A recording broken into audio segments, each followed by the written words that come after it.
Everyone, welcome to the core classes. Today is 9th December 2023 and here are the some current affairs topics.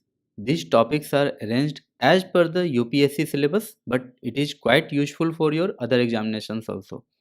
So these are the topics which we are going to discuss today. So let's come to the first topic. The first topic is Oil and Gas Decarbonization Charter OGDC. All of us know हम सब जानते हैं कि कोप 28 की जो बैठक है summit है ये हो रहा है यूएई में और इसकी प्रेसिडेंसी इस कोप 28 की प्रेसिडेंसी कौन कर रहे हैं तो डॉक्टर सुल्तान अल जबर ये जो हैं ये कोप 28 की प्रेसिडेंसी कर रहे हैं। ये यूएई के minister of industry and advance technology हैं और special envoy for climate change UAE की तरफ से यही है। तो इस समिट को चेयर इन्हीं के द्वारा किया जा रहा है और डॉक्टर अल जबर और किंगडम ऑफ सऊदी दोनों ने मिलकर अनाउंस किया the official launch of the oil and gas decarbonisation charter OGDC. तो ये हाल ही की घटना है, शायद 2 या 3 दिसंबर की घटना है। आज तो 9 दिसंबर है, so we are late but we are covering it. So about the oil and gas decarbonisation charter हम देख लेते हैं। It is a dedicated initiative for the oil and gas sector. It aims to induce substantial impact in addressing climate change challenges. ठीक है, तो ये यहाँ पर है कि यहाँ इंड्यूस किया जाएगा substantial impact in addressing climate challenges. Currently 50 companies कहा जाता है कि दुनिया में 40% जो ग्लोबल ऑयल प्रोडक्शन है, ठीक है, ग्लोबल ऑयल प्रोडक्शन 40% ये केवल 50 कंपनीज करती हैं। 50% मैं नहीं कह रहा हूँ, 50 कंपनीज कह रहा हूँ। कंपनी तो शायद लाखों के लाखों होंगे, लेकिन उसमें से मात्र 50 ऐसी कंपनियां हैं जो दुनिया में टोटल ऑयल प्रोडक्शन का 40% ऑयल प्रोडक्शन करती है। अब समझने वाली बात यह है कि अगर ये 50 कंपनीज में भी एक कुछ इंड्यूस किया जाए, इन्हें इन्हें कुछ इस तरह से नया नया टेक्नोलॉजी के लिए थोड़ा सा इनकरेज किया जाए, अगर ये अपने टेक्नोलॉजी में कुछ सुधार लाते हैं जिससे कि थोड़ा सा भी कार्बन फुटप्रिंट अगर कम हो सकता है, तो ये अपने आप में एक बहुत ही रिवोल्यूशनरी स्टेप होगा। और मज़े की बात या सबसे अच्छी बात ये है कि इस प्रस्ताव को लेकर आ रहे हैं वो देश जो जो कि पूरा ऑयल डिपेंडेंट इकोनॉमी है और बहुत बड़े-बड़े इकोनॉमी है, वो इसमें अपनी पहल कर रहे हैं। ये अपने आप में बहुत ही बड़ी बात है, बहुत ही अच्छी बात है। सो ये हमारा न्यूज़ था। इसमें और जो हमें कुछ जानना है, so national oil companies have shown historic participation constituting over 60% of the total signatories, marking a noteworthy shift towards decarbonization within this sector. तो ये अपने आप में बहुत ही बड़ी बात है कि टोटल सिग्नेटरीज जितने भी हैं उसमें से 60% जो है वो ऑयल नेशनल ऑयल कंपनीज हैं। ठीक है, तो ये हिस्टोरिक पार्टिसिपेशन दिखा रहे हैं बिकॉज इससे पहले ये इतना खुलकर क्लाइमेट चेंज पर बात करने नहीं आते थे, बिकॉज इनको लगता था कि क्लाइमेट चेंज की बात ही हमारे अगेंस्ट की बात है। ऑयल कंपनीज को लगता था कि हमारे कॉन्टेस्ट में ये सब कुछ चल रहा है, लेकिन अब धीरे धीरे उनके भी समझ में आ रहा है कि ये जो कुछ भी हो रहा है उसमें उनकी भी पार्टिसिपेशन बहुत ज़रूरी है और वो पार्टिसिपेशन कर भी रहे हैं और ये अपने आप में हिस्टोरिक है। It is it is integral to the global decarbonisation accelerator. तो थोड़ा सा फैक्ट कुछ देख लेते हैं ग्लोबल डीकार्बोनाइजेशन एक्सेलेरेटर के बारे में। तो ये इंट्रोड्यूस किया गया था वर्ल्ड क्लाइमेट एक्शन समिट में। तो ये भी 2 या 3 दिसंबर 2023 में ही, यानी कि बस 3-4 दिन 5 दिन पहले की बात है, ये ऑर्गेनाइज हुआ था। जो जीडीए है यानी कि ग्लोबल डीकार्बोनाइजेशन एक्सेलरेटर है, वो 3 प्राइमरी पिलर्स पर फोकस करता है। Scaling the energy system of the future, जो फ्यूचर का एनर्जी सिस्टम है उसको स्केल किया जाए कि स्केल यानी कि फ्यूचर में एक व्यक्ति को पर कैपिटा कितना एनर्जी की रिक्वायरमेंट होगी और क्या-क्या किया जाए कि जो एनर्जी रिक्वायरमेंट है वो बिना कार्बन के पूरा हो सके, बिना ऑयल या कोल के वो रिक्वायरमेंट व्यक्ति का पूरा हो जाए। जैसे कि आज के डेट की बात करें अगर, तो आज हमारे कंट्री में कोल पर ही हम लोग डिपेंडेंट है। हम लोगों के यहाँ इलेक्ट्रिसिटी जो आती है वो कोल से आती है, ठीक है? कोल अगर यूज़ ना करें तो इलेक्ट्रिसिटी की प्रॉब्लम हो जाए और अभी हम उस स्टेट में नहीं हैं कि कोल को रिप्लेस करके कोई और चीज़, कोई भी और फ्यूल पे हम इलेक्ट्रिसिटी को जनरेट कर पाएँ। सो फ्यूचर रेडी हमें अगर बनना है तो हमें कोल से शिफ्ट करना होगा। सो इंडिया, देखो इंडिया इसमें थोड़ा-सा हेजिटेट भी करता है इन सब चीज़ों में साइन करने से, जैसे ग्लोबल डिकार्बोनाइजेशन चार्टर जो है, इसमें इंडिया अपना थोड़ा-सा उदासीनता या उदासीनता तो नहीं कहेंगे, लेकिन इंडिया का तर्क थोड़ा बाकियों से अलग रहता है। बिकॉज़ हमने अभी उतना डेवलपमेंट हासिल नहीं किया है, हम अभी डेवलपिंग नेशन हैं और हमारे यहाँ तो कोयला से ही बिजली बनेगा। तो ये सारी बातें हैं। ख़ैर, यहाँ जो था जीडीए क्या फ़ोकस करता है, तो पहले तो स्केल करना है energy system of the future, decarbonising the present energy system, addressing methane and other non CO2 greenhouse gases. This strategic plan aims for a comprehensive and simultaneous transformation of both energy demand and supply। तो ये सारी बातें हैं जो कि बहुत ही positive बातें हो रही है और यूएई से हो रही हैं, एक ऑयल प्रोड्यूसिंग कंट्री से हो रही है और ऑयल प्रोड्यूसिंग कंट्रीज़ सारे मिलकर आ रहे हैं और क्लाइमेट पर बात कर रहे हैं, तो ये अपने आप में बहुत ही अच्छा एक मोमेंट बनता है। So this was the topic ship on artificial intelligence GPAI. Dear friends, जिस तरह से आर्टिफिशियल इंटेलिजेंस का इफेक्ट पूरी दुनिया में बढ़ते जा रहा है, जितना पूरा वर्ल्ड इससे अफेक्टेड है या फिर यूं कह लो कि बेनिफिटेड है, आने वाले समय में इसका रोल बहुत इंपॉर्टेंट होने वाला है, ये जो जीपीएआई है। तो इंडिया इसे होस्ट करने वाला है फ्रॉम दिसंबर 12 टू 14 2023। सो बहुत इंपॉर्टेंट हो जाता है बिकॉज इंडिया इसे होस्ट करेगा। तो about the global partnership on artificial intelligence, it is a multi stakeholder initiative. ये किसी एक कंट्री का नहीं है, ये मल्टी स्टेक होल्डर है, बहुत सारे कंट्री का एक शेयर्ड इंटरेस्ट है। और इसका गोल क्या है? To bridge the gap between theory and practice on AI by supporting cut edge research and applied activities on AI related priorities. तो हर कंट्री का अपना एआई रिलेटेड कुछ प्रायोरिटी है और कुछ बातें हैं जो थ्योरी में है और उसे प्रैक्टिस में लाना है। तो एक दूसरे को सपोर्ट करते हुए, कट एज टेक्नोलॉजी एक दूसरे को सपोर्ट करते हुए, देते हुए एक गोल को अचीव करना इस पार्टनरशिप का गोल है। It was launched in June 2020। Membership of GPAI is open to all countries, but अब तक में इसमें 29 मेंबर्स हैं, जिसमें कि 28 कंट्रीज है और एक यूरोपियन यूनियन है। India is one of the founding members of GPAI. Secretariat इसका कहाँ पर है? तो ओईसीडी के ऑफिस में ये चलता है, इसका secretariat. That means OECD, economic cooperation and development, ठीक है, organisation for economic cooperation and development. तो इसके ऑफिस में, पेरिस में इसका सेक्रेटेरिएट चलता है। स्ट्रक्चर देख लेते हैं तो एक काउंसिल है और एक स्टीयरिंग कमेटी है। एक इसका जो सेंटर ऑफ एक्सपर्टाइज है ये मॉन्ट्रियल में है और दूसरा पेरिस में है। This centre of expertise will facilitate GPAI's four working groups and their research and practical projects across various sectors and disciplines. The working groups will initially focus on four themes: responsible AI, data governance, the future of work, innovation and commercialization। तो चारों बहुत ही important है। सबसे बड़ी बात तो यहाँ पर है रिस्पॉन्सिबल एआई। एआई अच्छी बात है लेकिन रिस्पॉन्सिबल भी तो होना चाहिए। तो इस तरह से data governance, the future of work, innovation and commercialisation. जैसे देखो, एआई बहुत ही इंपॉर्टेंट चीज़ है। अपने आप बहुत कुछ लर्न करके, मशीन लर्निंग करके बहुत कुछ कर सकता है, लेकिन उसे हमें इस तरह से डिज़ाइन करना होगा कि वो रिस्पॉन्सिबली वर्क करे, वो किसी के प्राइवेसी में किसी तरह का कोई इफ़ेक्ट ना डाले, कोई इसका यूज़ करके हेट स्पीच ना फैलाए, ठीक ना? तो कोई अगर एआई का यूज़ करके पूरे मीडिया में हेट स्पीच फैला रहा है या फिर किसी के प्राइवेसी के साथ खेल रहा है या फिर किसी तरह का पोर्न एक्टिविटी कर रहा है, तो एआई इस तरह से हम लोग डेवलप कर पाएँ कि वैसा कुछ भी होने ना दे। डाटा गवर्नेंस की बात आ जाती है, तो डाटा गवर्नेंस भी बहुत इंपॉर्टेंट चीज़ है, जिसमें कि ये सारी चीज़ें फिर उसमें आ जाती है।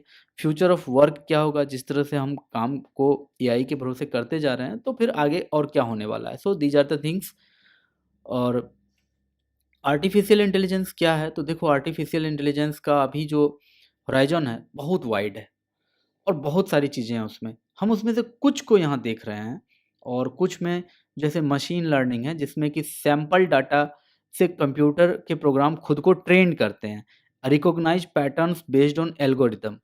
जैसे कि आप ये समझो इस बात को कि जैसे आप अगर यूपीएससी का प्रिपरेशन करते हैं या फिर आप किसी स्टेट पब्लिक सर्विस कमीशन की प्रिपरेशन करते हैं, तो आप अगर दिन में 4 बार आप किसी तरह का वीडियो ढूँढते हैं, आपको कभी-कभी रिकमेंडेशन में उससे भी अच्छा कोई वीडियो आ जाएगा, ठीक है? कभी कोर क्लास का भी वीडियो आपके सामने आ जाएगा, जिसको कि आपने कभी सर्च नहीं किया है, लेकिन आपके नीड को वो फुलफ़िल कर रहा है।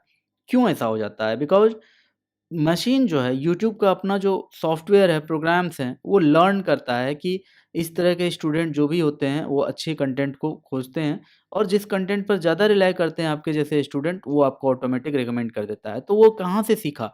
वो एल्गोरिदम से सीखा। This is called machine learning. Neural network की बात करते हैं अगर, तो कंप्यूटर सिस्टम को इस तरह से डिज़ाइन किया गया है कि वो ह्यूमन ब्रेन के न्यूरॉन्स के फंक्शन को इमिटेट कर सके।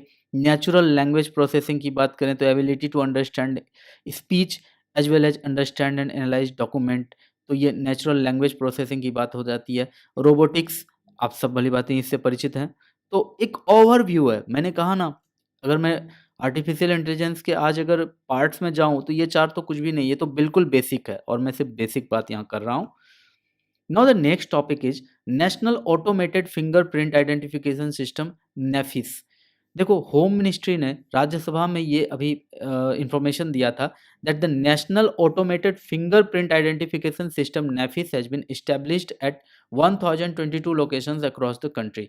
देश के 1022 लोकेशंस पर नेफिस के आइडेंटिफिकेशन सिस्टम को इस्टेब्लिश कर दिया जा चुका है। तो क्या है नेफिस, उसके बारे में समझिए कि it is a pan India searchable database of crime and criminal related fingerprints. जिस तरह से आधार में प्रत्येक व्यक्ति का अपना कुछ डिटेल डाला हुआ रहता है, तो उसमें क्या होता है कि आधार में जो भी बायोमेट्रिक्स लिया जाता है तो उस बायोमेट्रिक्स से रिलेटेड आपका सिर्फ नेम, आपका फादर्स नेम और आपका मदर्स नेम और आपका एड्रेस होता है, ठीक है, जो कि आपका एक यूनिक आईडी है और उसको कोई भी कॉपी नहीं कर सकता है, उसके जैसा कोई दूसरा दुनिया में एग्जिस्ट नहीं कर सकता है। आपके बायोमेट्रिक से आपका सारा डिटेल मैच होता हुआ रहता है। उसी तरह से नेफिस जो है अपने आप में क्रिमिनल का समझ लो कि आधार डाटा है, जिसमें कि क्रिमिनल के सारे बायोमेट्रिक्स को स्टोर किया जाता है और उसका क्या क्राइम है और उसका क्या क्राइम रिकॉर्ड रहा है, उसको सारा चीज़ एक सर्वर में डाला जाता है, जिससे कि 24/7 बेसिस पे किसी भी जगह से उस डाटाबेस को एक्सेस किया जा सकता है। ऑफ कोर्स ये जो पुलिस हैं या फिर जो क्राइम डिपार्टमेंट से जुड़े हुए लोग हैं, वही कर पाएँगे इसको एक्सेस। लेकिन ये इस तरह का एक सिस्टम बन चुका है, फिंगरप्रिंट आइडेंटिफिकेशन सिस्टम। एक बार फिंगरप्रिंट पड़ा और उस व्यक्ति का जो भी क्रिमिनल रिकॉर्ड है सब स्क्रीन पर आ जाए। तो इस तरह का 1022 लोकेशन पूरे देश भर में इस्टैब्लिश अब तक में हो चुका है। तो इससे क्या होगा? तो इससे बॉर्डर कंट्रोल होगा। कोई भी क्रिमिनल है, अगर मान लो कि वो अपना कुछ आइडेंटिफिकेशन छुपा कर, कुछ भेष बदल कर या किसी भी तरह से वो देश छोड़कर भाग रहा है, तो एयरपोर्ट पर जो फिंगरप्रिंट स्कैनर रहेगा, तो उसमें अंगूठा लगते ही उसको कनेक्ट कर दिया जाएगा नेफिस से।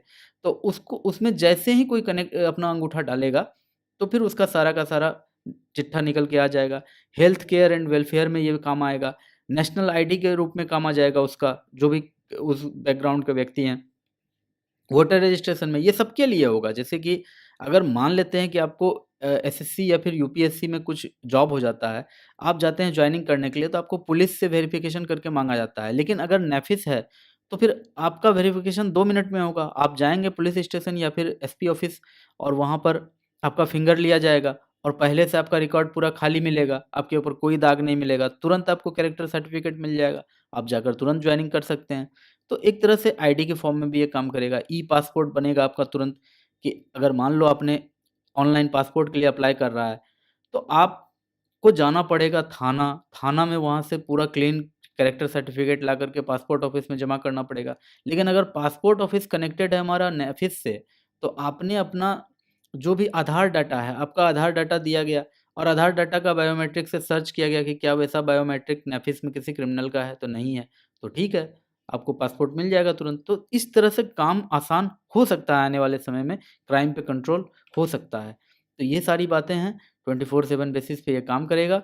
It assigns a unique 10 digit national fingerprint number for each criminal based on biometrics, जिसमें कि पहला जो 2 डिजिट होगा वो स्टेट को रिप्रेजेंट करेगा, ठीक है? जिस स्टेट से वो क्रिमिनल है वो स्टेट को रिप्रेजेंट करेगा पहला डिजिट, और दूसरा डिजिट इस बात को रिप्रेजेंट करेगा कि वो क्राइम कहाँ किया है उसने, ठीक है? क्रिमिनल ने क्राइम कहाँ किया है। State partition will have IDs belonging to a state. तो इस तरह से काम होता है। अब आओ नेक्स्ट टॉपिक देख लेते हैं अपना, ड्रेस सिंड्रोम। तो ये जो ड्रेस हम लोग पहनते हैं ना ड्रेस, उससे इसका कोई लेना-देना नहीं है, ठीक है? सबसे पहले तो यही आपको बता दूँ कि हमारे ड्रेस से इसका कोई लेना-देना नहीं है। ड्रेस का फुल फॉर्म है drug reactions with eosinophilia and systemic symptoms. आप सबको पता होगा कि हमारे बॉडी में आरबीसी होता है, हमारे ब्लड में आरबीसी होता है, डब्ल्यूबीसी होता है और प्लेटलेट्स होता है, ठीक है? और डब्ल्यूबीसी कई तरह के होते हैं, जिसमें से कि एक आपका ये भी है एसिनोफिल्स, और एसिनोफिल्स से रिलेटेड एक आपका डिजीज या फिर एक प्रॉब्लम कह लीजिए, वो एसिनोफिलिया है। तो drug reactions with eosinophilia and systemic symptoms, इसी का शॉर्ट एब्रिविएशन है ड्रेस।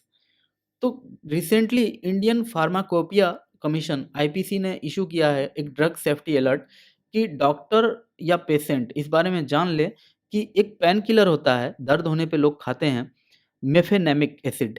तो इस पेन किलर का अगर आप ज़्यादा यूज करते हैं तो आपको ड्रेस की प्रॉब्लम हो सकती है। अगर ये पेन किलर आप ज़्यादा खाते हैं तो आपके बॉडी का जो एसिनोफिलिया है उससे ड्रग रिएक्शंस बढ़ सकते हैं और उसके कारण ये प्रॉब्लम आ सकता है। और ये प्रॉब्लम जब आता है तो फिर इसमें क्या होता है कि patients typically present with rash, body पर अजीब तरह का रैश होना शुरू हो जाता है, पूरे एकदम अजीब तरह का रैश होने लगता है, रेड रेड कलर का रैश होता है, फिर बाद में ये ब्लैक पड़ने लगता है, फीवर आ जाता है, eosinophilia, but can have a variety of symptoms including liver में प्रॉब्लम आने लगेगा, लंग में, किडनी इन्वॉल्व हो जाएगा इसमें, तो बहुत ही ज़्यादा इवन मोर्टेलिटी तक हो जाता है कभी-कभी, कभी-कभी मॉर्बिडिटी तक सिचुएशन रह जाती है। तो ये सारी चीज़ें हो सकती है। Have a visceral involvement, hepatitis, pneumonitis और um, myco myca sorry myocarditis, pericarditis, nephritis and colitis, इस तरह की प्रॉब्लम इसमें देखने को मिलता है। It is sometimes referred to as a DIHS, drug induced hypersensitivity syndrome. It is a type of drug allergy that can occur as a reaction to large variety of medications.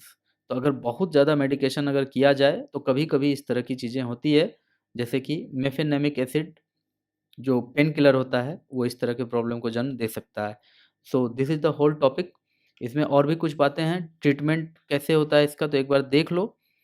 लेकिन इसका proper treatment जो कहोगे कि 100% cure का कोई fix दवाई ऐसा कुछ नहीं हुआ। अभी तो हाल ही में ढूँढा ही गया है कि मेफेनेमिक एसिड क्या कर सकता है, तो ड्रेस पैदा कर सकता है बॉडी में। तो ये सारी बातें हैं। अब चलो थोड़ा-सा एक नोट है इंडियन फार्माकोपिया कमीशन में। तो फार्माकोपिया होता क्या है? तो फार्माकोपिया एक देखो डिपार्टमेंट होता है जो ड्रग्स का, समझ लो ड्रग्स का नोमेनक्लेचर से लेकर के उसका वर्क, ठीक है, उसका साइड इफ़ेक्ट, उसका कंपोज़िशन, रिएक्शन, इन सारी चीज़ों पर नज़र रखता है और इंडियन फार्माकोपिया कमीशन का यही काम है। और इसके बारे में ज़्यादा डिटेल चाहिए तो यहाँ सब कुछ दिया हुआ है, पहुँच लो और पढ़ो ठीक से, आगे बढ़ो। प्रधानमंत्री उच्चतर शिक्षा अभियान, ये भी एक टॉपिक है। मैं इतना तेज़ क्यों करता हूँ? तेज़ इसलिए करता हूँ ताकि ज़्यादा से ज़्यादा टॉपिक आपका कंप्लीट हो और कम से कम टाइम लगे, बिकॉज़ और भी बहुत कुछ है आपको पढ़ने के लिए। मैं चाहता हूँ कि आप बस इस वीडियो को देखें और आपका करंट अफ़ेयर्स का प्रॉब्लम सॉल्व। अब आप जो भी अपना काम करें वो सिर्फ़ और सिर्फ़ अपने बाकी टॉपिक को अच्छे करने के लिए करें। तो ये मेरा एक यहाँ पर गोल रहता है। उम्मीद है आप मेरी भावनाओं को समझेंगे। अबाउट द प्रधानमंत्री उच्चतर शिक्षा अभियान पीएम ऊषा। पीएम ऊषा है क्या? तो ये एक सेंट्रली स्पॉन्सर्ड प्रोग्राम है और ये 2013 में लॉन्च किया गया था। इसका गोल क्या है? To improve access, equity and quality in higher education through the planned development of higher education at the state level. आप सबको पता है कि एजुकेशन जो है वो स्टेट सब्जेक्ट में आता है, ठीक है? तो स्टेट में क्या होता है कि स्टेट गवर्नमेंट के पास पावर है अपने लिए कुछ भी करने का, लेकिन उसमें क्या है, प्रधानमंत्री उच्चतर शिक्षा अभियान में एक सेंट्रली स्पॉन्सर्ड स्कीम है। तो एक बार देख लेते हैं कि सेंट्रली स्पॉन्सर्ड स्कीम क्या होता है। स्कीम दो तरह के होते हैं, एक तो ये सेंट्रली स्पॉन्सर्ड स्कीम है, दूसरा ये सेंट्रल सेक्टर स्कीम है। सेंट्रल सेक्टर स्कीम में एंटायर जो फंडिंग होगा वो सेंट्रल गवर्नमेंट बियर करता है, लेकिन सेंट्रली स्पॉन्सर्ड स्कीम में जो सेंट्रल गवर्नमेंट है, कभी-कभी 90% तक सेंट्रल गवर्नमेंट देता है, जितना भी स्कीम में खर्चा आएगा, ठीक है? खर्चा अगर 100 करोड़ का आएगा किसी स्कीम में पूरे राज्य में, तो उस राज्य का 90% 100 करोड़ में से 90 करोड़ केंद्र सरकार देगी, मात्र 10 करोड़ फिर स्टेट गवर्नमेंट को लगाना है। अगर 70-30 पर तय हुआ है, तो फिर उस तरह से बातें होंगी। जैसे स्पेशल स्टेटस वाले जो राज्य हैं, जैसे नॉर्थ ईस्ट के सारे राज्य, वहाँ 90-10 का रेशियो होता है, ठीक है? और जो महाराष्ट्र, कर्नाटक टाइप के राज्य हैं, वहाँ पर 60-40 का रेशियो होता है। तो 40 करोड़ उसमें राज्य सरकार देगा, 60 करोड़ केंद्र सरकार देगा। ये हम रेशियो की बात कर रहे हैं, अगर 100 करोड़ टोटल खर्चा है तो। तो इस तरह से बातें होती है। नॉर्मली जो सब्जेक्ट जो स्टेट लिस्ट का होता है उसको सेंट्रली स्पॉन्सर्ड स्कीम द्वारा चलाया जाता है, और जो सब्जेक्ट सेंट्रल लिस्ट में होता है, यूनियन लिस्ट में होता है, तो उसे सेंट्रल सेक्टर स्कीम द्वारा चलाया जाता है। और देखो सेंट्रली स्पॉन्सर्ड स्कीम जो है इम्प्लीमेंट कौन करेगा, तो स्टेट गवर्नमेंट करेगा, और सेंट्रल सेक्टर स्कीम कौन इम्प्लीमेंट करेगा, तो वो सेंट्रल गवर्नमेंट करेगा। सेंट्रल सेक्टर स्कीम का एग्जाम्पल अगर देखना चाहो तो मुद्रा योजना, भारत नेट ईटीसी, और सेंट्रली स्पॉन्सर्ड स्कीम का अगर देखना चाहो एग्जाम्पल तो मनरेगा, एनएसएपी, इस टाइप के कुछ एग्जाम्पल हैं। आई होप ये सारी बातें आपको समझ में आ रही है और आप सेशन को एंजॉय कर रहे हैं, और एंजॉय कर रहे हैं तो प्लीज़ लाइक बटन दबा ही देना, ठीक है? तो ये पीएम ऊषा का क्या ऑब्जेक्टिव है? क्रिएटिंग न्यू एकेडमिक इंस्टीट्यूशंस, ठीक है? नए-नए एकेडमिक इंस्टीट्यूशंस बनाए जाएँ, और जो बने हुए हैं उनको एक्सपैंड किया जाए, अपग्रेड किया जाए, ठीक है? उसमें स्ट्रीम बढ़ाया जाए, और उसमें जो भी फैकल्टी है या फिर जितना भी ज़्यादा से ज़्यादा डिसिप्लिन है उसको और ज़्यादा बढ़ाया जाए। Developing institutions that are self reliant in terms of quality education, professionally managed and characterised by a greater inclination towards research, research की तरफ ज़्यादा इंक्लिनेशन हो हायर एजुकेशंस का। इन सारी बातों को ध्यान में रखते हुए स्टेट गवर्नमेंट को ये हिदायत दी जाती है कि आप कीजिए, पीएम ऊषा के तहत काम कीजिए। तो ये चीज़ होता है। तो रिसेंट न्यूज़ क्या है कि एजुकेशन मिनिस्टर ने, यूनियन एजुकेशन मिनिस्टर ने उड़ीसा चीफ मिनिस्टर जो नवीन पटनायक हैं अभी वर्तमान में, उनको ये अर्ज किया है कि आप पीएम ऊषा अपने स्टेट में लागू कीजिए, जो कि बहुत ज़रूरी है उस स्टेट के लिए, ऐसा education minister, union education minister ने कहा है। फंडिंग की बात की जाए तो उसे आप देख लेना ठीक से, अभी तुरंत मैंने फंडिंग के बारे में बात कर लिया है। Central funding is based on norms and it's outcome dependent, ठीक है? PM Usha places greater emphasis on the improvement of the quality of teaching and learning processes in order to produce employable and competitive graduates, PhDs, etc. The program focuses on higher educational institutions and draw upon the best practices from colleges and university across the nation. ठीक है, ये सारी बातें हैं, उम्मीद है आप इसे बहुत ही कंसंट्रेट करके देखेंगे। नेक्स्ट जो हमारा टॉपिक है वो है पशुपतिनाथ टेम्पल। तो अभी हाल ही में एक न्यूज़ आया कि पशुपतिनाथ टेम्पल के आसपास में consumption of meat, alcohol and other intoxicants have been restricted, उसे रेस्ट्रिक्ट कर दिया गया है। तो यही तो एक जो कहोगे एंशिएंट इंडिया या मॉडर्न इंडिया, एक तो हमारा जो कल्चर है, जैसे कि हम नाम दे देते हैं, एक नाम हम दिए हुए हैं, लेकिन ऐसा कुछ अगर कहोगे, ये नाम तो खैर हमें बाहर वालों ने दिया है, ठीक है, सिंधु रिवर के कारण।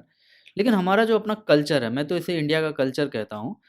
तो ये जो कल्चर है बड़ा ही वाइब्रेंट है, बहुत ही ज़्यादा डाइवर्स है, ठीक है? कहीं तो शिव का एक रूप है जिसको कि हम लोग कुछ और नाम देते हैं, ठीक है? तो शिव का और नाम होता है जिसमें कि कभी-कभी अघोरी संप्रदाय भी होता है जो शिव का पूजा करता है। तो वो लोग देखो कि अल्कोहल, मीट, ये सब इन सब चीज़ों का कंज़म्पशन ज़्यादा से ज़्यादा करते हैं। और एक तरफ शिव का ही एक रूप है पशुपति, उनके मंदिर के आस-पास का पूरे एरिया में एक खास फेस्टिवल में मीट और अल्कोहल को बैन कर दिया गया है। Sale and consumption of meat, alcohol and other intoxicants have been restricted. So this is the diversity and beauty of Hinduism, ठीक है? तो हमें देखना चाहिए पशुपतिनाथ टेम्पल के पास due to Hindu festival of Bala Chaturdashi. Bala Chaturdashi होने वाला है, तो उस फेस्टिवल के दौरान ये सारी चीज़ें वहाँ पर बैन रहेंगी। कंजम्पशन या फिर उसका बिकना, सब कुछ। It is a Pashupatinath temple के बारे में देख लो। तो ये हिंदू टेम्पल है dedicated to Pashupati, a form of Shiva. Location कहाँ है? Located on the bank of Bagmati river on the eastern outskirts of Kathmandu, Nepal. In 1979 the temple was declared UNESCO World Heritage Site. अब देखो यहाँ पर बात आ गई कि 1979 में ही ये यूनेस्को का वर्ल्ड हेरिटेज साइट घोषित हो चुका है। आपको बताना है कि इंडिया का जो फर्स्ट यूनेस्को हेरिटेज साइट्स हैं, वो किस साल वर्ल्ड हेरिटेज साइट घोषित हुए थे, सिलेक्टेड किए गए थे? अगर आप बताते हैं तो मुझे बहुत खुशी होगी। कमेंट सेक्शन में डाल दो ईयर की किस साल उसे सेलेक्ट किया गया था as UNESCO World Heritage Site. The temple complex includes 518 temples, buildings and structures. The main temple is designed in the Nepalese pagoda style. जो जो मुख्य मंदिर है, मेन टेम्पल है, उसे नेपालीज पैगोडा स्टाइल में बनाया गया है। और टायर्ड रूफ एंड प्लिंथ। तो रूफ एंड प्लिंथ देखो, पैगोडा इस तरह से होता है जिसमें कि टायर में होता है। टायर मतलब मंजिला, तो 1, 2, 3 इस तरह से इस फॉर्म में होता है। तो pagoda is a tower like multi storey solid और hollow structure made of stone, brick और wood, usually associated with Buddhist temple complex, common in China, Japan, Korea, Nepal, Vietnam, and other parts of Asia. Pagoda are constructed around a central staircase and can have many forms. तो ये सारी चीज़ें हैं। उम्मीद है आपको बात समझ में सारी की सारी इसमें आ गई। बेस, बॉडी एंड टॉप होता है पैगोडा का मेन 3 जो आर्किटेक्चर पार्ट है। Pagoda structure derives from that of the stupa, a hemispherical domed commemorative monument first constructed in ancient India just like Sanchi stupa. तो उसी से ये इंस्पायर्ड एक दूसरा आर्किटेक्चरल मॉडल होता है पैगोडा, स्तूप से ये इंस्पायर्ड होता है। अब आओ सतपुड़ा टाइगर रिजर्व के बारे में बात करते हैं। हाल ही में यहाँ पर कुछ गजब की बात हुई है। क्या हुई है भाई?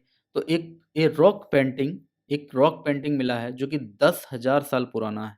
क्या गजब की बात है। हमारे यहाँ बच्चे आज पेंटिंग ठीक से करना नहीं चाहते हैं। एक टाइम था, यानी कि आज से 10,000 साल पहले भी लोग रॉक के ऊपर पेंटिंग करते थे, और पेंटिंग भी कितने शिद्दत से के साथ करते होंगे कि 10,000 साल के बाद भी उनका पेंटिंग है, एग्जिस्टेंस उनका है। इसका मतलब है कि उस समय तो वो लोग बहुत गजब का पेंटिंग करते होंगे, बहुत ज़्यादा करते होंगे, तभी तो आज मिल रहा है 10,000 वर्षों के बाद। कहाँ मिला है? तो मध्य प्रदेश के नर्मदापुरम में मिला है। किसने ढूंढा है? तो forest department of Satpura tiger reserve ने ये ढूंढा है। तो ये आर्कियोलॉजिकल फाइंडिंग है, लेकिन ढूंढा है किसने? तो सतपुड़ा टाइगर रिजर्व वालों ने। It is located in the Narmadapuram district of Madhya Pradesh और located in the Satpura ranges of the central Indian landscape. It lies south of the river Narmada, Narmada river के साउथ में है। ठीक है। Satpura basically meaning 7 folds, forms a watershed between the Narmada and Tapi rivers and is triangular in shape। तो सतपुड़ा जो range की बात हो रही है यहाँ पर वो 7 folds है और एक ट्रायंगुलर शेप में है। तो it is part of the Deccan biogeographic zone of India. Deccan के ये बायोजियोग्राफिक जोन में माना जाता है, bio and geographic. So it is full of some biodiversity and geographic uniqueness. It is part of the Pachmarhi biosphere reserve. ये जो है Satpura tiger reserve की बात हो रही है, ये कहाँ बिलोंग करता है? तो Pachmarhi biosphere reserve, Pachmarhi biosphere reserve में बिलोंग करता है Satpura tiger reserve. It is part of one of the largest tiger habitats in the world, जो कि 10,000 स्क्वायर किलोमीटर में फैला हुआ है। दुनिया के सबसे बड़े टाइगर हैबिटेट्स में से एक माना जाता है, along with forest area of Betul, Harda, Khandwa and Melghat forest division. ये सबको मिला करके क्या बन रहा है आपका? Satpura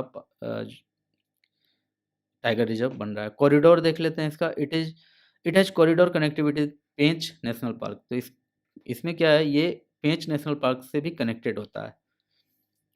habitat is also an important testimony to human evolution as it houses more than 50 rock shelters that are almost 1500 to 10,000 years old। तो रॉक शेल्टर भी यहाँ पर 50 पाए गए हैं, जो कि 1500 साल पुराने से लेकर के 10,000 साल पुराने तक के यहाँ पर पाए जाते हैं। दैट मीन्स यहाँ पर ह्यूमन का हैबिटेट बहुत पुराना है, 10,000 साल से यहाँ पर ह्यूमन का हैबिटेट है। Geological formations include the Deccan trap series, Gondwanas and metamorphic rocks. Flora, sal and teak का यहाँ पर ट्रीज बहुत ज़्यादा पाया जाता है। इसके अलावा जामुन, बहेदा, पलाश, महुआ, साज, बीजा, तेंदू, अर्जुन, सेमल, सलाई, कुसुम, अचार etc। तो ये सारी बातें हैं। 26 species of the Himalayan region and 42 species of the Nilgiri areas are found। Hence STR is known as the northern extremity of the Western Ghats। ठीक है, northern extremity of the Western Ghat। Western Ghat का north border आप कह लीजिए, यानी कि environment के ख्याल से, ठीक है, बायोडाइवर्सिटी के ख्याल से STR को वेस्टर्न घाट का एकदम नॉर्दर्न टिप पॉइंट माना जाता है। ठीक है। नेक्स्ट है हमारा इसेंशियल सर्विसेज मेंटेनेंस एक्ट। बहुत ही गजब का ये न्यूज़ है, आपको जान के बहुत खुशी होगा। अगर आप सरकारी जॉब में जाने वाले हैं तो कुछ बातों को आप अच्छे से जान लें। Odisha government recently invoked the Odisha essential services act ESMA। तो ओडिशा ने हाल ही में इसे इन्वोक किया है, इसे लागू किया है, जिसमें कि इस एक्ट में के द्वारा क्या किया गया है, गवर्नमेंट ने क्या किया है, तो prohibited strikes by the paramedical staff including nurses, pharmacists and technicians, class 3 and class 4 employees to ensure that medical services are not disrupted. हुआ क्या है कि उन लोगों की अपनी कुछ मांगे हैं। देखो, नर्सेस, फार्मासिस्ट्स और टेक्नीशियंस, इनकी सैलरी की मांगे हो सकती हैं, इनके पेंशन की मांगे हो सकती है। मांगे हो सकती हैं, बिल्कुल जायज़ हों, ठीक है, और मांगे इनकी पूरी होनी भी चाहिए। लेकिन उन मांगों को मनाने में या फिर उनका डिमांड करने में क्या होता है, कहीं न कहीं पेशेंट बीच में पिस जाता है। तो गवर्नमेंट ने अभी इसेंशियल सर्विसेज मेंटेनेंस एक्ट लागू किया है, जिसके तहत इनको ये अब हड़ताल नहीं कर सकते हैं। इनका स्ट्राइक करने का जो राइट है एक तरह से खत्म हो गया। जैसे ये लागू हो गया तो खत्म हो गया, क्योंकि ये इसेंशियल सर्विस किसको बोला जाता है? इसेंशियल सर्विस उसको बोला जाता है जो कि समाज के लिए बहुत ज़्यादा ज़रूरी है, कम्युनिटी के लिए बहुत ज़रूरी है। जैसे पब्लिक कंज़र्वेशन, सैनिटेशन, सैनिटेशन के बिना कुछ नहीं चल सकता है। Water supply, hospitals, national defence are essential. Any establishment involved in producing, delivering or distributing petroleum, coal, electricity, steel, fertilizer also classified as providing essential services। तो देखो, यहाँ पर बहुत सारे क्लासिफिकेशन इसके हैं, लेकिन इसमें एक है हॉस्पिटल, जो कि बहुत इंपॉर्टेंट हो जाता है। Hospital, it is an act of Indian parliament. ये जो इसेंशियल सर्विस मेंटेनेंस एक्ट है, ये एक्ट है 1968 का, जिसमें कि सेंट्रल गवर्नमेंट जब भी चाहे, अगर ऐसा लग रहा है कि किसी के स्ट्राइक पर जाने से या फिर किसी भी प्रॉब्लम से कोई इसेंशियल सर्विस हमारा रुक रहा है, तो फिर वहाँ पर क्या करेगा गवर्नमेंट? ये इसेंशियल सर्विसेज मेंटेनेंस एक्ट लागू कर देगा। और ये जैसे इम्प्लीमेंट होगा, तो कोई भी जो गवर्नमेंट एम्प्लॉयी है, वो स्ट्राइक पर नहीं जा सकता है, वो किसी भी तरह का बहाना नहीं कर सकता है कि वो काम नहीं करेगा, जिससे कि लोगों के जो डेली लाइफ है, वो हार्म होने से बच जाएगा। और enforce to prohibit striking employees from refusing to work in certain essential services. Employees cannot cite बंस और a curfew as an excuse not to report to work। तो उन्हें तो रिपोर्ट करना ही पड़ेगा वर्क पर। जो भी लोग स्ट्राइक में थे उनको जाकर के काम करना पड़ेगा। सिंपल मीनिंग इसका यहाँ पर यही है। इसके अलावा और भी चीज़ें हैं यहाँ पर।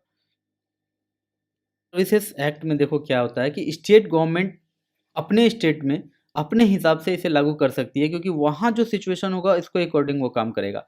अगर सेंट्रल गवर्नमेंट ये लागू करता है तो सेंट्रल गवर्नमेंट का जो भी रूल पहले से है 1968 का, वही इन्वोक होगा, ठीक है। तो एम्प्लॉयज़ के अगेंस्ट यहाँ पर होता है। अगर एम्प्लॉयज़ फिर भी जाता है स्ट्राइक पर या काम नहीं करता है, तो फिर पुलिस उसे बिना वारंट के ही उसको अरेस्ट कर सकता है। बिना वारंट के उसके अरेस्ट हो सकता है। पर्सन्स पार्टिसिपेटिंग इन और instigating the strike are punishable with imprisonment. देखो, स्ट्राइक करना राइट हो सकता है किसी का, लेकिन फंडामेंटल राइट नहीं है। स्ट्राइक करना आपका फंडामेंटल राइट नहीं है। एसोसिएशन बनाना आपका फंडामेंटल राइट है। राइट टू एक्सप्रेशन आपका फंडामेंटल राइट है, बट जो स्ट्राइक है वो आपका फंडामेंटल राइट नहीं है। अगर स्ट्राइक से किसी के लाइफ को इफ़ेक्ट हो रहा है, तो फिर गवर्नमेंट उसी समय अगर इसेंशियल सर्विसेज मेंटेनेंस एक्ट लागू कर देती है। इवन लागू ना भी करे, अगर कोई स्ट्राइक पर चला गया है, तो गवर्नमेंट चाहे तो फिर वो इस एक्ट के तहत उनको अरेस्ट कर सकती है। हालाँकि उसे एक बार पहले सूचना देना होता है गवर्नमेंट को, तो गवर्नमेंट ने सूचना दे दिया है, उड़ीसा गवर्नमेंट ने।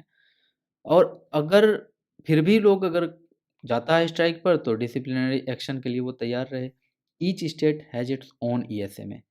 सो बेसिक जो मोटा-मोटा बात है, आपको समझ में आ गया होगा ईएसएमए का, कि जब भी कभी कोई कर्मचारी हड़ताल पर जाता है, तो हड़ताल के कारण अगर एसेंशियल सर्विस रुक जाए लोगों का, like water supply, sanitation, hospital, national defence, तो फिर गवर्नमेंट ईएसएमए लागू करके कर्मचारी को फ़ोर्स कर सकता है काम कराने के लिए, और काम अगर फिर भी नहीं करे, तो उसके खिलाफ बहुत ही हार्ड पेनल एक्शन लिया जाएगा। अब है इबू वोल्केनो। इबू वोल्केनो, तो बहुत ही इम्पोर्टेंट टॉपिक हो जाता है। देखो, हाल ही में हमने अभी पढ़ा था कि एक माउंट जो था माउंट जावा में, ठीक है, तो वहाँ पर बहुत ही गजब का एक आया हुआ था, वोल्केनो आया हुआ था माउंट मारापी में, ठीक है। तो 2 माउंट है, एक मारापी है जो कि सुमात्रा में है, और जावा में है आपका माउंट मेरापी। तो ये दोनों कभी-कभी कन्फ्यूज़ करता है, इसलिए एक मैप ही आपके सामने यहाँ रख दिया हूँ। स्क्रीनशॉट लेना चाहो तो ले लो, नहीं तो फिर ये तो विकिपीडिया खुला हुआ है, पेज आपके सामने है। तो ये विकिपीडिया से मैं आपको डायरेक्ट लाइव कर रहा हूँ। तो ये रहा यहाँ पर पूरा का पूरा जो इंडोनेशिया है ना, उसमें आप देखेंगे कि हर जगह वोल्केनो ही वोल्केनो नज़र आएगा। और उन्हीं वोल्केनो में से एक है, यहाँ देख लो ईबू, ये है आपका ईबू, ये एक वोल्केनो है और ये स्ट्रैटोस्ट्रॉफिक वोल्केनो है। आखिर इंडोनेशिया में इतना ज़्यादा भूकंप या फिर वोल्केनो आता क्यों है? तो वोल्केनो क्यों है इंडोनेशिया में इतना? तो क्योंकि ये रिंग ऑफ फायर के एरिया में है। रिंग ऑफ फायर क्या है? वो आपको पता होना चाहिए, अगर आप प्रिपरेशन कर रहे हैं तो आपको पता होना चाहिए, नहीं तो फिर ज्योग्राफी के सेशन में बताऊँगा। रिंग ऑफ फायर ये है और ये जो एरिया आप देख रहे हैं ना इस तरह का पिंक का, इसमें बहुत ज़्यादा वोल्केनो है, एक्टिव, डोर्मेंट, ठीक है? हर तरह का वोल्केनो इसमें है। आप देख रहे हैं कि लगभग इंडोनेशिया और ये पूरा रीजन इस रिंग ऑफ फायर में आता है। जो अमेरिका है उसका भी जो वेस्टर्न पार्ट कह लीजिए, वो भी रिंग ऑफ फायर के ही एरिया में आता है। तो यहाँ पर वोल्केनो बहुत ज़्यादा होता है। तो यही कारण है कि हर महीने या यूँ कह लो कि हर हफ्ते हमें इंडोनेशिया में या फिर इस तरफ कहीं न कहीं एक वोल्केनो का न्यूज़ मिल जाता है। तो हमें क्या पढ़ना है अभी? तो हमें देखना है कि ये कहाँ हुआ है, तो ये इंडोनेशिया के इस वाले आइलैंड पे हुआ है, ठीक है? मालाकू, ईस्ट इंडोनेशिया में हुआ है। ये एक isolated and least accessible volcano है और ये करीब 1377 मीटर हाई है सी लेवल से। तो इसकी एक basic information. Types of volcano की बात करें तो शील्ड वोल्केनो होता है एक, ठीक है? एक है कंपोजिट वोल्केनो और इसी को कहा जाता है स्ट्रेटो वोल्केनो, ठीक है? और लावा डोम्स होता है, सिंडर कोन्स होता है। तो कुछ एग्जांपल्स इसके दिए हुए हैं। शील्ड वोल्केनो का देखिए, माउना लोआ हवाई में है और फर्नांडीना आइलैंड, मायोन फिलीपींस, ये जो है ये स्ट्रेटो वोल्केनो है या फिर कंपोजिट वोल्केनो कह लो इसको, लावा डोम्स। देखो, इसके शेप और इसके कुछ वर्च्यू के कारण ये नाम है। इसमें जो जो शील्ड वोल्केनो होता है, इसमें जो निकलता है लावा वो ज़्यादा लिक्विड होता है, ज़्यादा फ्लूइड होता है। तो ये निकलता है तो ये तुरंत पूरे फैल जाता है। तो पूरे फैल जाने के कारण ये यहाँ पर स्टीप नहीं बन पाता है, ये ऐसा नहीं बन पाता है क्योंकि निकलता है तो बहुत दूर तक फैलता है। तो ये शील्ड वोल्केनो होता है। कंपोजिट वोल्केनो में क्या होता है कि ये जो निकलता है लावा, ये ज़्यादा लिक्विड नहीं होता है, ये बहुत ज़्यादा पतला नहीं होता है, ये थोड़ा-सा गाढ़ा होता है। और गाढ़ा होने की वजह से क्या होता है कि ये गैस को चाँपे रखता है। देखो, अगर डेंसिटी कम होगा तो फिर बहुत ही जल्दी-जल्दी फ्लूइड की तरह बहेगा, तो होता क्या है कि ये एकदम दबाए रखता है गैस को। तो जब भी यहाँ पर निकलता है तो पूरा ब्लास्ट होके यहाँ पर एक्सप्लोजन के साथ यहाँ पर लावा और गैस वगैरह निकलता है। और जब निकलता है पायरोक्लास्टिक एलिमेंट मटेरियल सब, तो फिर ये फैलता है, लेकिन चूँकि बहुत ज़्यादा विस्कस है तो बहुत ज़्यादा नहीं फैल पाता है। जैसे ये लिक्विड है, बहुत दूर तक फैल गया, तो यहाँ पर जो है ना स्लोप इस तरह से बना रहता है, लेकिन इसमें स्लोप इस तरह से बना रहता है। तो यही है दोनों में डिफ़रेंस।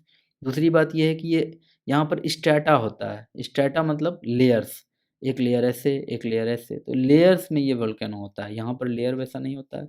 लावा डोम्स है, सिंडर कोन्स है। तो स्ट्रेटो वोल्केनो के बारे में और भी कुछ डिटेल्स है आपको। कोन शेप्ड टाइप ऑफ वोल्केनो होता है। फ्लैट जो शील्ड वोल्केनो होता है वो फ्लैट होता है। यहाँ पर बात हो रही है, ये फ्लैट है। क्यों फ्लैट है अभी तुरंत बताया, क्योंकि इसमें जो भी लावा निकलता है बहुत ज़्यादा लिक्विड होता है तो तुरंत बह जाता है। बह जाएगा तो फिर क्या होगा, इक्वल इक्वल हो जाता है। लेकिन इसमें बहुत ज़्यादा फ्लूइड नहीं होता है, बहुत ज़्यादा लिक्विड स्टेट में लावा नहीं होता है, जिसके कारण ये ज़्यादा नहीं बहता है। चलो, ज्योग्राफी का क्लास तो ये है नहीं। उम्मीद है आप मेरी बातों को समझेंगे, मेरी स्पीड को भी आप समझेंगे कि क्यों इतने स्पीड में आगे बढ़ना ज़रूरी है। हालाँकि ज़्यादा स्पीड नहीं है। Stratovolcanoes comprise of the largest percentage 60% of the earth's volcano. दुनिया में जितने भी वोल्केनो हैं उसमें से 60% जो है वो स्ट्रेटोवोल्केनो है, या फिर यूं कह लो कि वो कंपोजिट वोल्केनो है।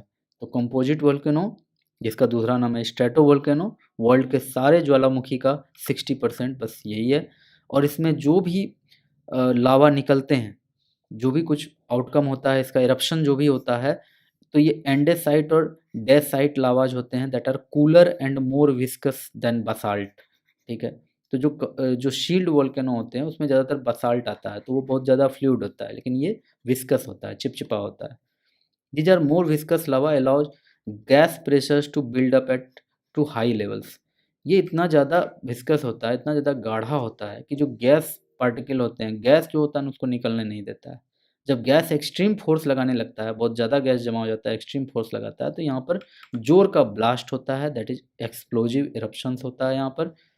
They are usually half lava and half pyroclastic material, and are and the layering of these products gives them their other name, common name of composite volcanoes.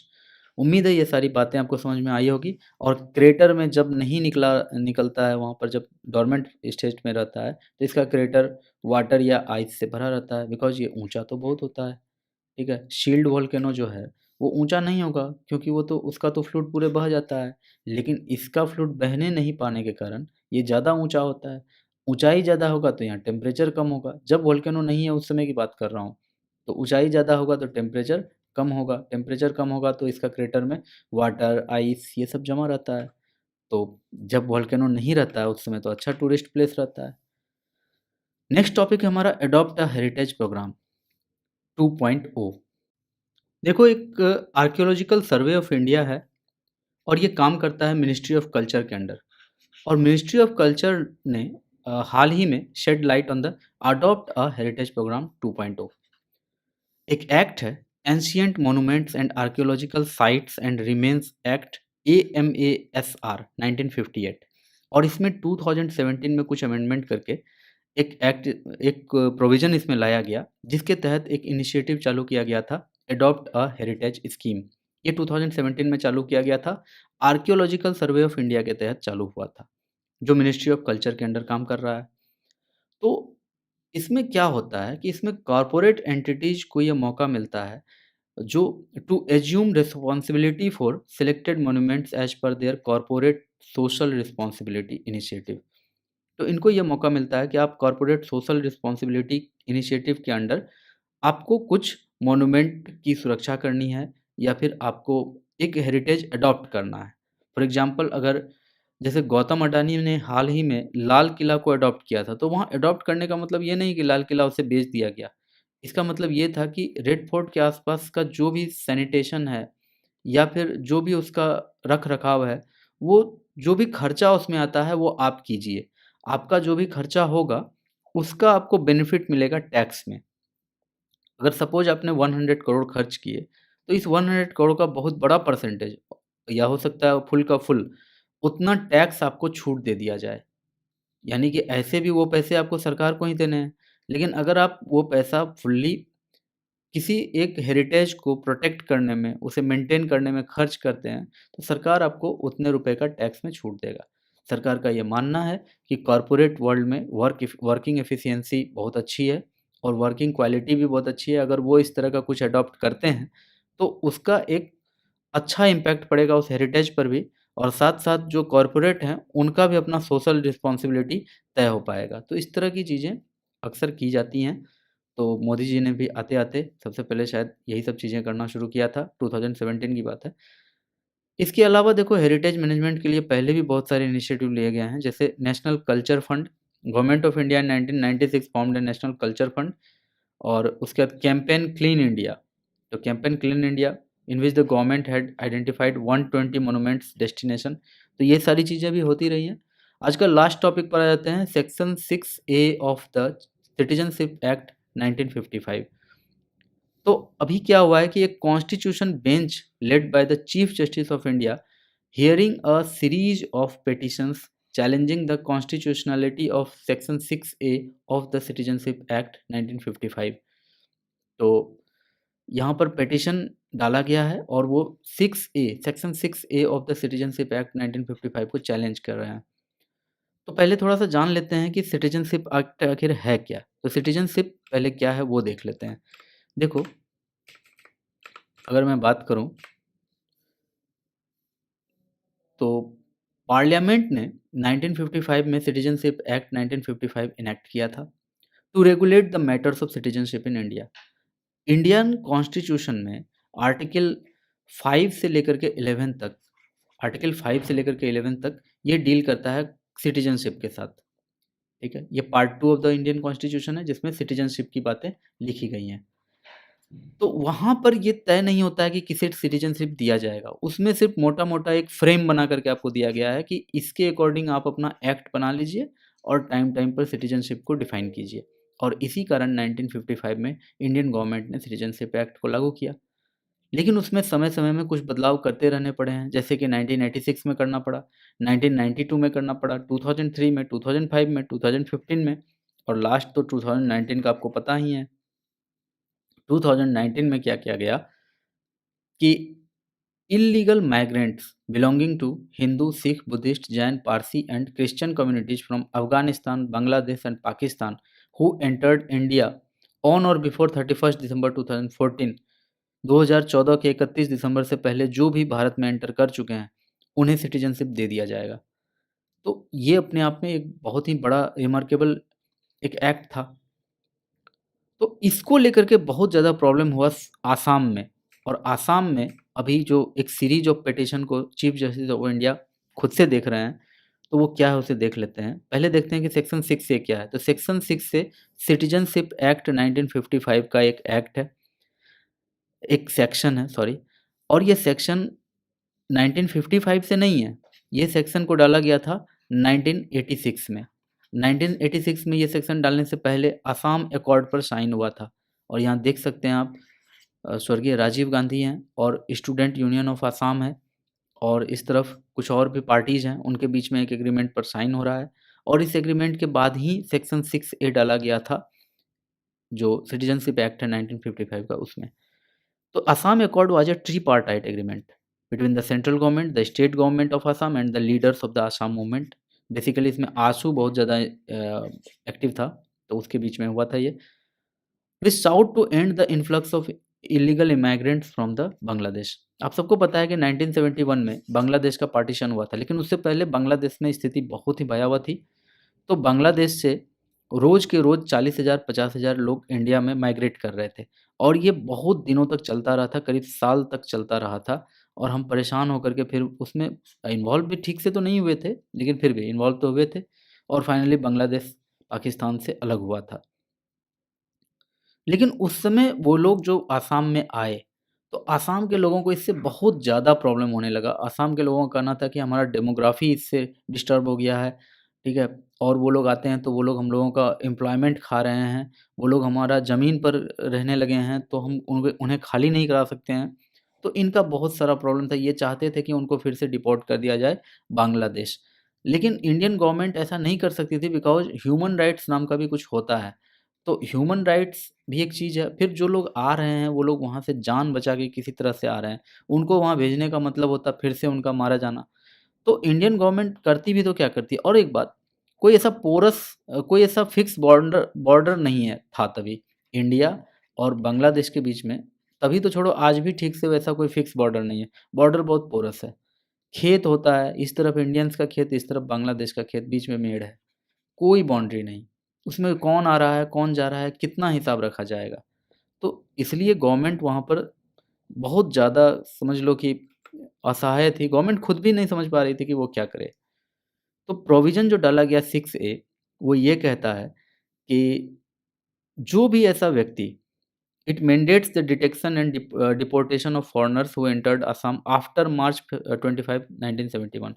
तो 1971 के मार्च 25 के बाद जो भी बांग्लादेश से एंटर किया है आसाम में, जो भी आसाम में एंटर किया बांग्लादेश से, लेकिन 1971 के मार्च 25 के बाद उनको वापस से बांग्लादेश भेज दिया जाएगा। इसके अलावा और भी इसमें था, इसमें और भी ये बातें लिखी गई थी कि अगर 1 जनवरी 1966 से पहले अगर वो आ चुका है इंडिया, बांग्लादेश से वो आसाम आ चुका है, तो फिर उसे नागरिकता दे दी जाएगी, ठीक है? ध्यान से सुनना, 6A में ऐसा लिखा हुआ है कि 1 जनवरी 1966 से पहले कोई व्यक्ति अगर बांग्लादेश से आसाम एंटर किया था, तो वो इंडिया का सिटीज़न उसे मिल जाएगा। और अगर 1966 से लेकर के मार्च 1971 के बीच में वो इंडिया में एंटर किया है, तो उसे फॉरेनर्स की तरह डिटेक्ट किया जाएगा और बाद में फिर उन्हें 10 साल यहाँ रहना होगा सब्जेक्ट टू सर्टेन कंडीशंस और 10 वर्षों के बाद उन्हें फिर नागरिकता दी जाएगी। And persons who entered Assam after 25 मार्च 1971 उनको डिटेक्ट करके वापस बांग्लादेश भेज दिया जाएगा। आसाम के लोग शुरू में तो चलो किसी तरह से आसाम अकॉर्ड के तहत मान गए किसी तरह से, लेकिन फिर उनकी बहुत सारी माँगें पूरी नहीं हो पा रही थी और डेमोग्राफ़ी वहाँ पर बहुत ज़्यादा डिस्टर्ब था, तो वहाँ फिर से सुगबुगाहट जगने लगी और अभी जो केस लड़ा जा रहा है कोर्ट में वो इसी बिहाफ पर लड़ा जा रहा है, इसी बात पर लड़ा जा रहा है कि ये जो 6A डाला गया कॉन्स्टिट्यूशन में, ये सॉरी मैं बार-बार कह रहा हूँ कॉन्स्टिट्यूशन 6A सेक्शन जो डाला गया सिटीजनशिप एक्ट 1955 में, ये फुल्ली अनकॉन्स्टिट्यूशनल है। कैसे? तो कॉन्स्टिट्यूशन में आर्टिकल 6 में पहले ही लिख दिया गया है कि 19 जुलाई 1949 के बाद जो भी आया है, वो इंडियन सिटीज़न नहीं बन सकता है। उससे पहले जो आया वो ऑटोमैटिकली इंडियन सिटीज़न बन जाएगा। ठीक है? 19 जुलाई 1949 से पहले जो भी पाकिस्तानी भारत आएगा, वो भारत का नागरिक कहलाएगा। लेकिन जो 19 जुलाई 1949 के बाद आएगा, उसे भारत का नागरिकता इतनी आसानी से तो नहीं मिलेगा। उसके बहुत सारे प्रोविज़न्स हैं। तो ये सारी बातें अब जो असम के कुछ संगठन हैं वो कह रहे हैं, सुप्रीम कोर्ट में पिटीशन भी इसी बात को लेकर डाला गया है। इसके अलावा सुप्रीम कोर्ट में पिटीशन ये भी कह रहा है कि जो आर्टिकल 6A है वो आर्टिकल 14 का वायलेशन है, क्योंकि आर्टिकल 14 ये कहता है कि state shall not deny to any person equality before the law. तो यहाँ देखो इंडियन सिटीज़न नहीं लिखा हुआ है, एनी पर्सन, किसी भी पर्सन को लॉ के बिफोर इक्वालिटी से डिनाई नहीं करेगा स्टेट। तो अगर असम में आने वाले माइग्रेंट्स को आप 1971 के बाद भी यानी कि 1971 तक दे रहे हैं सिटीजनशिप का मौका, तो देश के अन्य हिस्सों में क्यों आपने 1949 तक का दिया है? देश के अन्य हिस्सों में भी 1949 के बाद आने वालों को मिलना चाहिए था, ठीक है?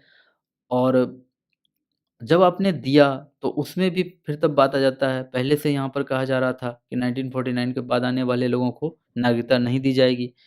तो इन सारी बातों को लेकर के अभी सुप्रीम कोर्ट में गहमा-गहमी चल रहा है और हमें क्या जानना था, तो हमें सिटीज़नशिप एक्ट 1955 को जान लेना था और आर्टिकल 14, आर्टिकल 6 का क्या कनेक्शन है 6A सिटीज़नशिप एक्ट 1955 के साथ, वो हमने जान लिया और जो अभी सिचुएशन है उस पर भी हमारी नज़र पड़ गई है, हमने जान लिया सिचुएशन को भी। करंट अफेयर्स में इतना ही पढ़ना होता है, so we are not going to do the PhD. इसके बाद लास्ट टॉपिक है आपका हत्ती कम्युनिटी। हत्ती कम्युनिटी बेसिकली ये लोग उत्तराखंड, हिमाचल प्रदेश के बॉर्डर पर रहते हैं। ये लोग अभी एजिटेशन कर रहे हैं कि इन्हें शेड्यूल्ड ट्राइब में स्थान दिया जाए। तो बेसिक बात इसकी यही है। तो हत्ती कम्युनिटी के बारे में आप जान लीजिए। हत्ती कम्युनिटी जो है वो हिमाचल प्रदेश और उत्तराखंड बॉर्डर से बिलॉन्ग करते हैं। उम्मीद है ये सारी बातें आपको समझ में आ गई है। तो अब समय आ गया है टू से बाय। तो thank you so much for watching. अगर आपने सच में वॉच किया है और आपको सच में बेनिफिट हुआ है, so please like, share, subscribe and comment please कीजिए कमेंट, बिकॉज़ आपके कमेंट से बहुत एनर्जी आती है मुझे, बहुत ऊर्जा मिलती है। ठीक है, मिलते हैं नेक्स्ट सेशन में। सी यू देन, गुड बाय।